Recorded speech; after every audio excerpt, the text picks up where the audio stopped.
오늘 함께 나눌 말씀 사무엘상 18장 1절에서 9절까지의 말씀입니다. 사무엘상 18장 1절에서 9절입니다.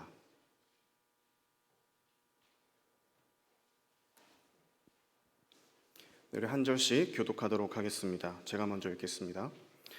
다윗이 사울에게 말하기를 마침에 요나단의 마음이 다윗의 마음과 하나가 되어 요나단이 그를 자기 생명같이 사랑하니라. 그날에 사울은 다윗을 머무르게 하고 그의 아버지의 집으로 다시 돌아가기를 허락하지 아니하였고, 요나단은 다윗을 자기 생명같이 사랑하여 더불어 언약을 맺었으며, 요나단이 자기가 입었던 겉옷을 벗어 다윗에게 주었고 자기의 군복과 칼과 활과 띠도 그리하였더라. 다윗은 사울이 보내는 곳마다 가서 지혜롭게 행하매 사울이 그를 군대의 장으로 삼았더니 온 백성이 합당히 여겼고 사울의 신하들도 합당히 여겼더라. 무리가 돌아올 때 곧 다윗이 블레셋 사람을 죽이고 돌아올 때 여인들이 이스라엘 모든 성읍에서 나와서 노래하며 춤추며 소고와 경패를 가지고 사울 환영하는데, 여인들이 뛰놀며 노래하여 이르되 사울이 죽인 자는 천천히요 다윗은 만만이로다 한지라. 사울이 그 말에 불쾌하여 심히 노하여 이르되 다윗에게는 만만을 돌리고 내게는 천천만 돌리니 그가 더 얻을 것이 나라 말고 무엇이냐 하고. 함께 읽겠습니다. 그날 후로 사울이 다윗을 주목하였더라. 아멘. 네, 자리에 앉으시겠습니까? 네, 반갑습니다. 네, 이 시간 옆에 계신 분들과 한 번 더 인사 나눌 텐데요.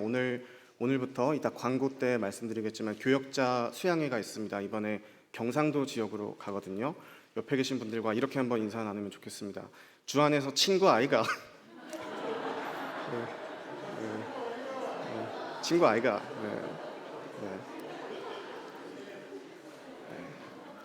네, 우리는 누구나 어려서부터 그리고 나이가 들어서도 이 친구 관계를 굉장히 중요하게 여기면서 살아가죠. 사자성어를 살펴보더라도 우리 중마고, 백아절연, 관포지교 이런 우정을 다루는 사자성어가 매우 많습니다. 네, 그만큼 사람들은 동서고금을 막론하고 인생을 살아가는 데 있어서 이 우정을 굉장히 중요한 가치로 여긴다는 것을 알 수 있습니다. 그러나 우리는 종종 이러한 우정이 무너지는 것을 보게 됩니다.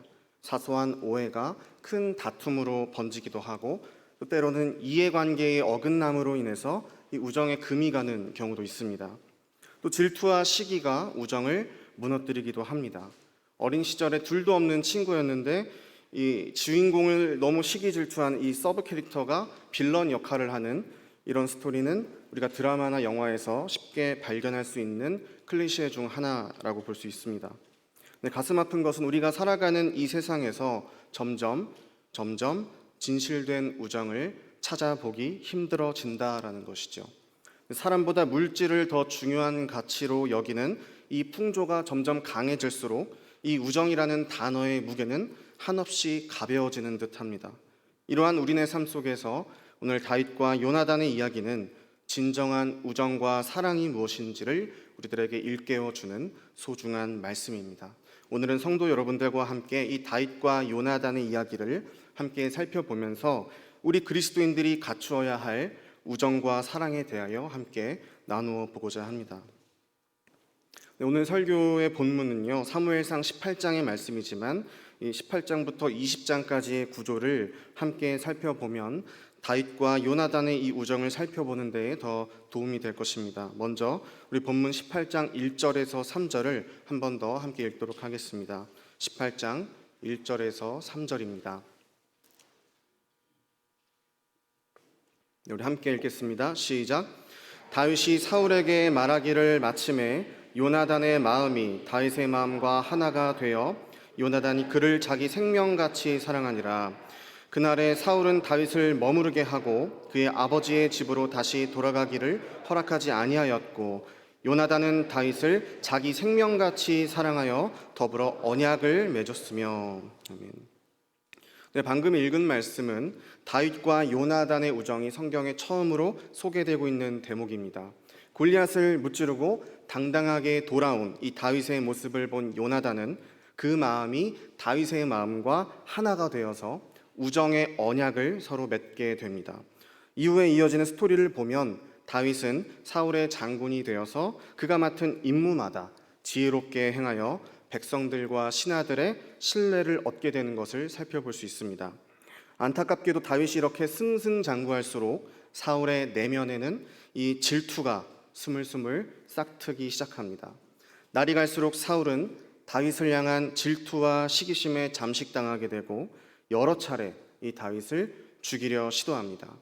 이어지는 20장은 다윗과 요나단의 마지막 만남을 보여주고 있습니다. 요나단은 사울이 진심으로 다윗을 죽이려 한다는 사실을 깨닫고 다윗이 그 위험으로부터 벗어날 수 있도록 돕습니다.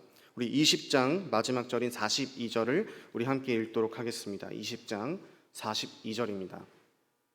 시작. 요나단이 다윗에게 이르되 평안히 가라. 우리 두 사람이 여호와의 이름으로 맹세하여 이르기를 여호와께서 영원히 나와 너 사이에 계시고 내 자손과 내 자손 사이에 계시리라 하였느니라 하니 다윗은 일어나 떠나고 요나단은 성읍으로 들어가니라. 20장의 마지막 절인 이 42절은 이러한 둘의 우정이 다시 한번 언약 위에 세워지고 있음을 보여주고 있습니다.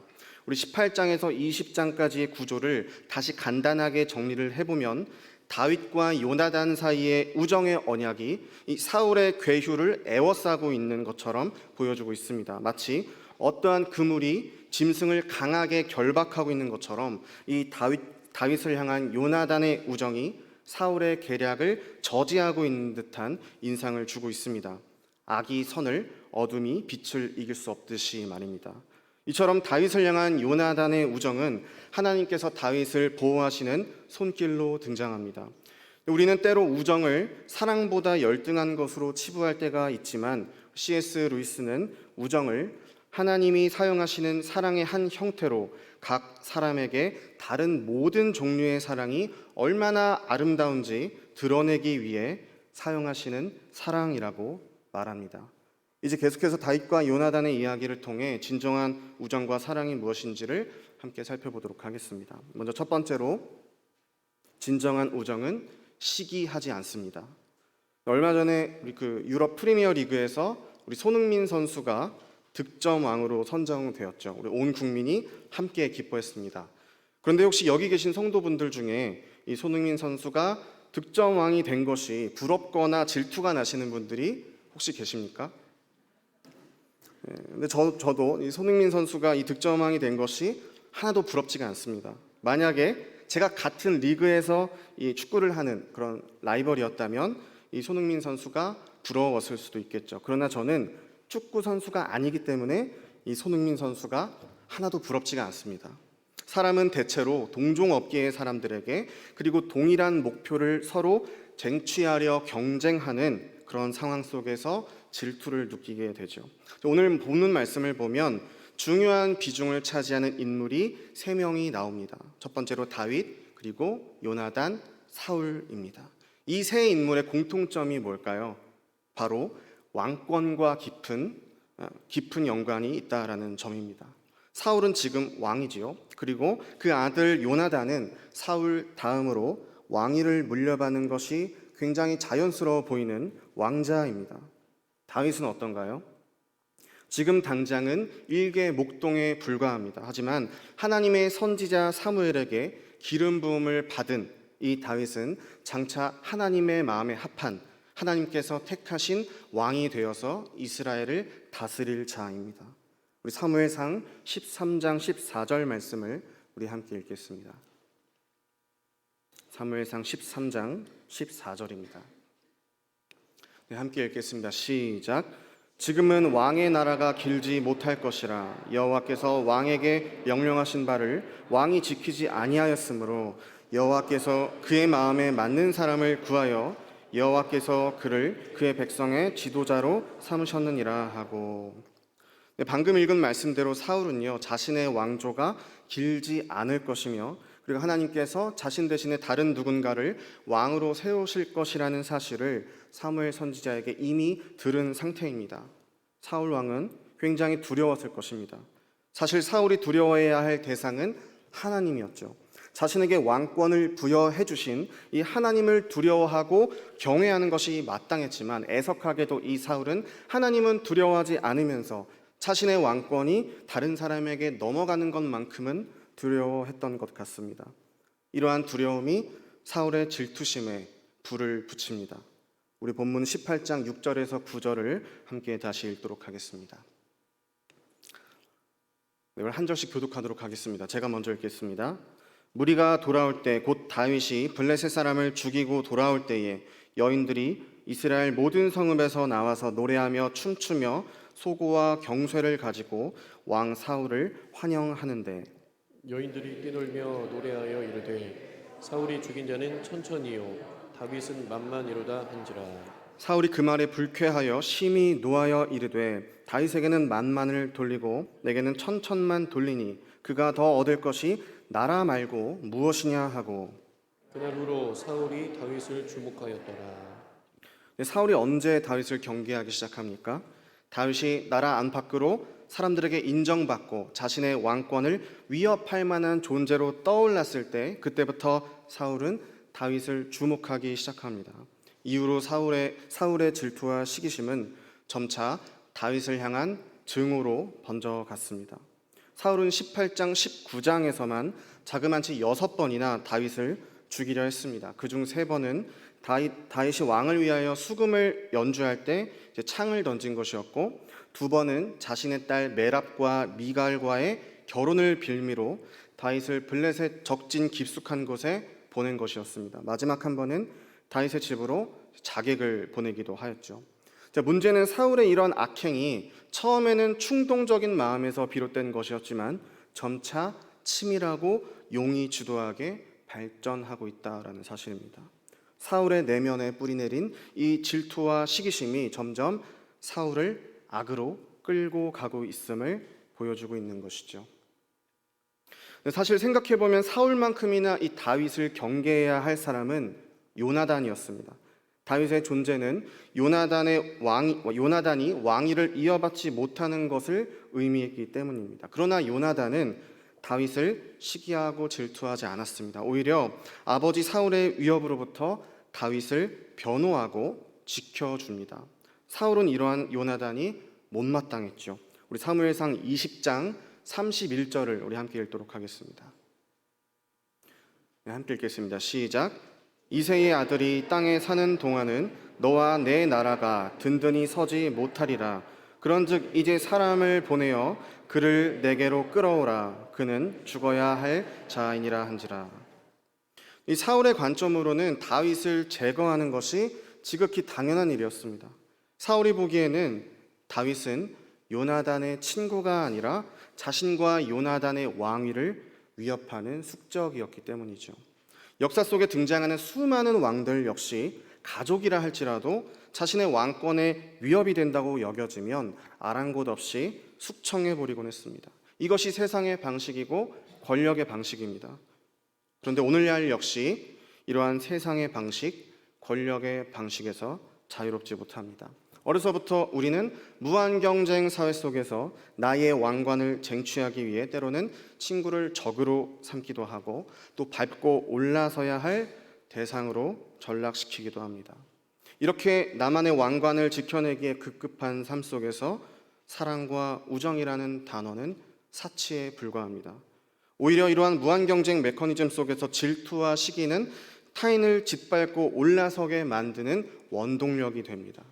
사울의 시기, 질투가 불타오를수록 그 증오의 먹구름은 다윗의 삶에 짙은 어두움을 드리웠습니다. 이러한 다윗에게 요나단의 우정은 마치 어두움을 몰아내는 그런 촛불과도 같은 것이었습니다. 결국 요나단의 우정이 사울의 질투를 덮습니다. 참된 우정이 질투를, 사랑이 증오를 이겨내는 순간입니다. 이것이 가능한 이유는 다윗과 요나단의 그 우정이 하나님 앞에서 그 언약 위에 세워진 우정이었으며 이 둘 사이에 하나님이 계셨기 때문입니다. 하나님이 함께 하시는 이 참된 우정은 질투와 시기가 틈타지 못하는 법이죠. 둘째로 진정한 우정은 성공이 아닌 섬김을 택합니다. 요나단이 다윗을 처음 만나서 이 우정의 언약을 맺을 때 요나단은 다윗에게 자신이 가지고 있는 모든 그 겉옷과 무기와 갑옷을 내어줍니다. 우리 본문 18장 4절을 함께 읽도록 하겠습니다.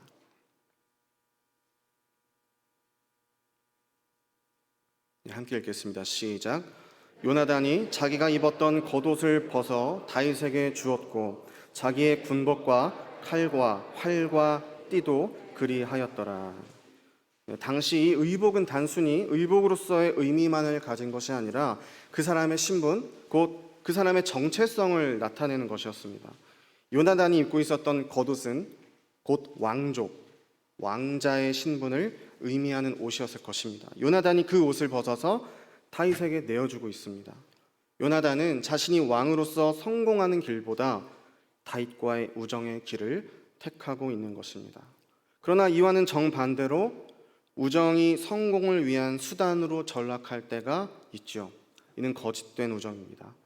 우정을 가장한 이 얄팍한 관계는 상대방을 있는 그대로 바라보기보다 그가 내게 어떤 이용 가치가 있는지, 내가 그에게서 무엇을 얻어낼 수 있을지에 관심을 둡니다. 쉽게 말해서 이 사람과 내가 친구가 된다면 내게 어떤 유익이 있을까? 이 사람이 내가 친구가 되었을 때 내가 성공하는 데 있어서 어떤 도움이 될까라고 생각하는 것입니다. 우리 잠시 사무엘 하의 말씀을 좀 살펴볼 텐데요. 다윗에게 요나단이라는 친구가 있었다면은 다윗의 아들 암논에게는 요나답이라는 친구가 있었습니다. 우리 사무엘 하 13장 1절에서 3절 말씀을 우리 함께 읽도록 하겠습니다. 시작. 그 후에 이 일이 있으니라. 다윗의 아들 압살롬에게 아름다운 누이가 있으니 이름은 다말이라. 다윗의 다른 아들 암논이 그를 사랑하나 그는 처녀이므로 어찌할 수 없는 줄을 알고 암논이 그의 누이 다말 때문에 울화로 말미암아 병이 되니라. 암논에게 요나답이라는 하는 친구가 있으니 그는 다윗의 형 시므아의 아들이요 심히 간교한 자라.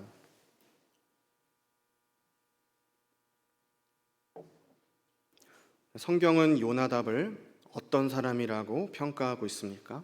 심히 간교한 자라고 평가합니다. 세 번역을 보면은 아주 교활한 인물이라고 표현하고 있습니다.